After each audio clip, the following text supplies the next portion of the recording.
भगवान महादेव की शिव महारात्रि जरूर किया करें। शिव पुराण में एक बड़ी सुंदर कथा है जिसमें शिव महारात्रि की स्वर नहीं है कहीं से, जिसमें शिव महारात्रि की बहुत बड़ी महिमा का वर्णन किया है। वो कथा इस प्रकार से, वन में एक बहेलिया रहता था।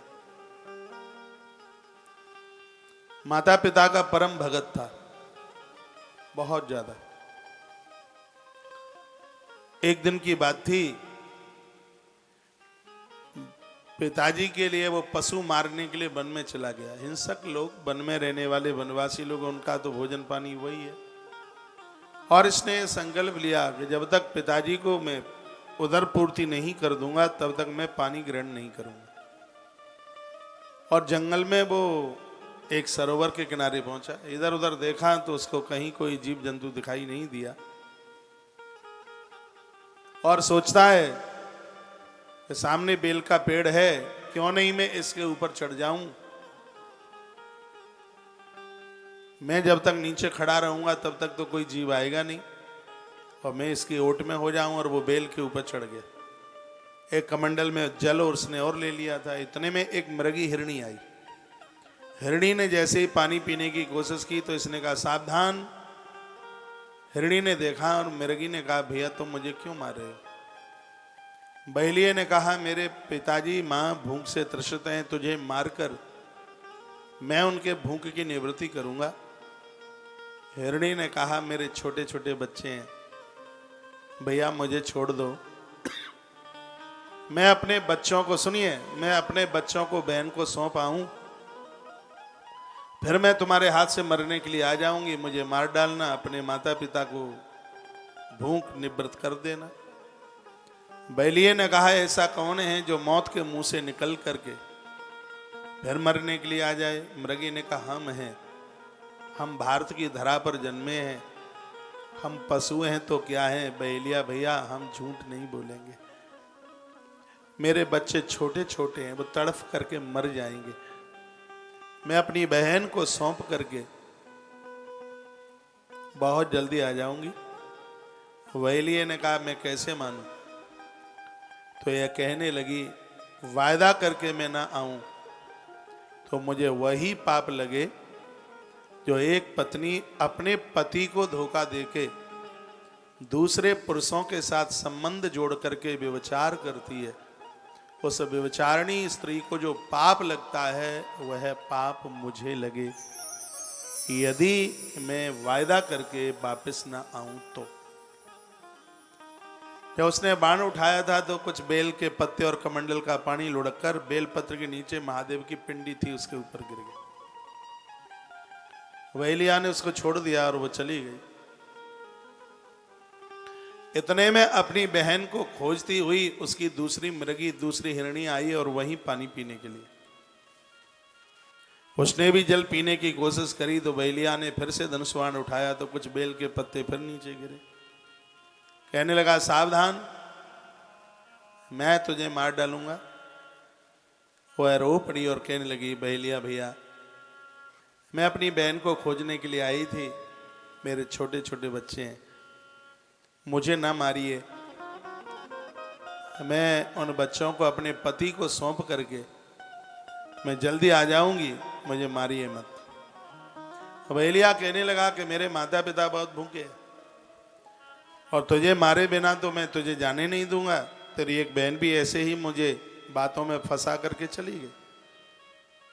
वह रो पड़ी और कहने लगी भैया हम पशु जरूर हैं, ये हम जानते हैं कि पहले जन्म में हमसे कोई अपराध हुआ है इसलिए हम पशु बने हैं, लेकिन हम ये भी जानते हैं कि हमारा कोई पुण्य है सो हम भारत की धरती पर जन्मे हैं। मरना तो सबको ही है एक बार। इंसान को इससे बहुत कुछ सीख मिलती है, ध्यान से सुनिए।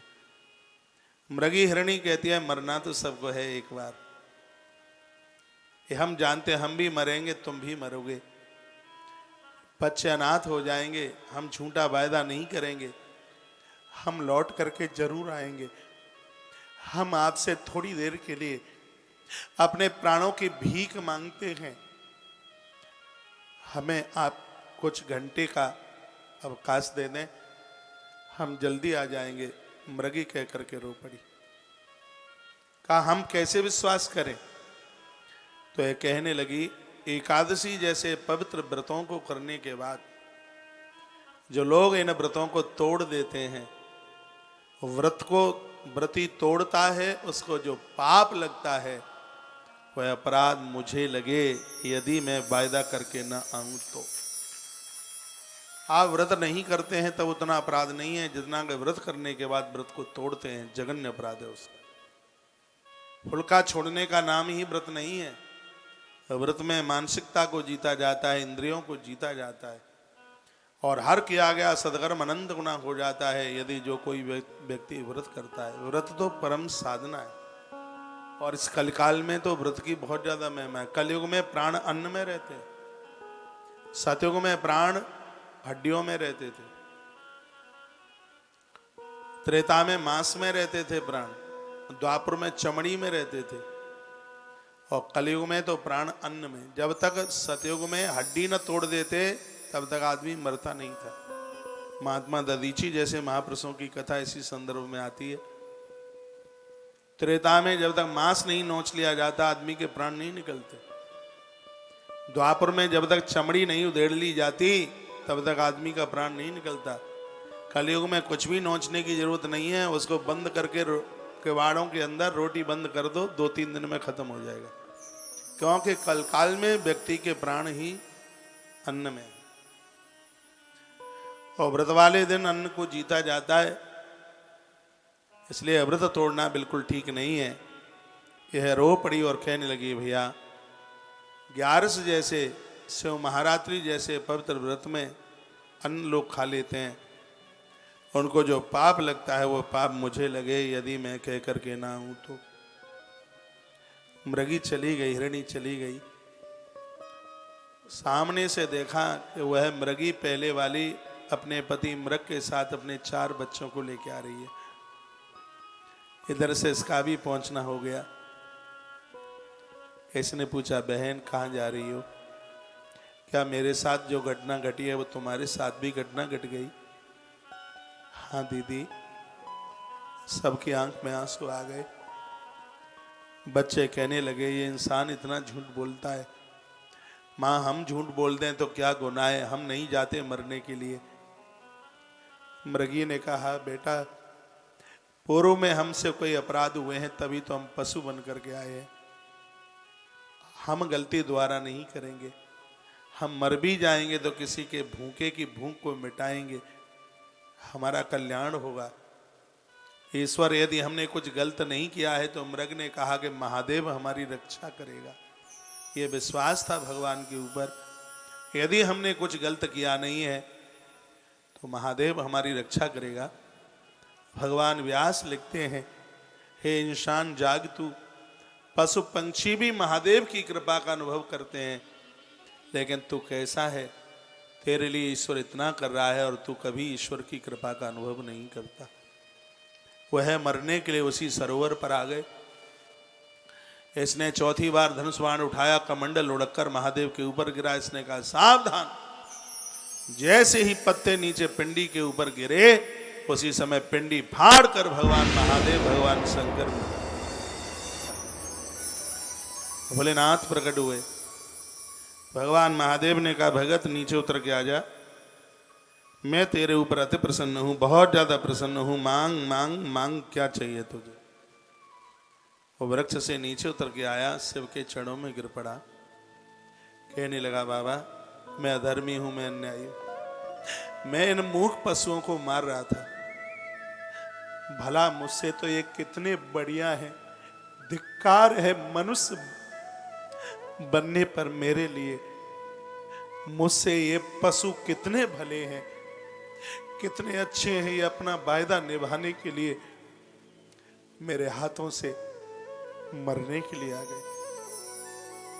हे बाबा मैं बहुत बड़ा अपराधी हूं। भगवान शंकर कहते हैं, वही लिए मैं तेरे ऊपर प्रसन्न हूं। एक तो तू आज पूरे दिन निराहार रहा, तूने सुबह से लेकर अभी तक पानी भी नहीं पिया।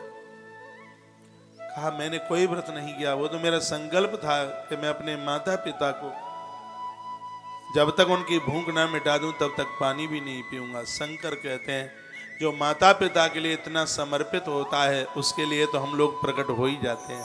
भगवान महादेव के ये शब्द थे। कहा आज से महारात्रि है, 24 घंटा तू निराहार रहा है, तो हमसे कोई वरदान मांग ले, तुझे क्या चाहिए? उसने जवाब दिया, प्रभु मैं काय के लायक हूं मुझे नहीं पता। भगवान शंकर ने कहा मैं तुम्हें वरदान देता हूं, तुम श्रृंगवेरपुर के मुखिया निषाद राज गुहू बनोगे और ये मृग बनेगा केवट, और इसकी दोनों पत्नियां ये मृगियां हैं जो वहां भी गृहिणी बनेंगी इसकी, और ये तुम्हारा भाग्य होगा। त्रेता में स्वयं परमात्मा प्रभु राम बन के आएंगे, दशरथ नंदन बन करके। इस मृग की नौका में जब ये केवट बनेगा मेरे प्रभु चरण रखेंगे, और हे बहेली है उस समय तुम निषाद राज गुह होगे, प्रभु राम तुम्हारे साथ में मित्रता करेंगे। ऐसा कह करके भगवान शंकर प्रकट अंतर ध्यान हो गए। यह है महिमा शिव महारात्रि की। भगवान शंकर का व्रत अवश्य में कीजिए, चाहे सोमवार के रूप में कीजिए, चाहे प्रदोष के व्रत में कीजिए, और चाहे महाशिवरात्रि के रूप में कीजिए, लेकिन कीजिए।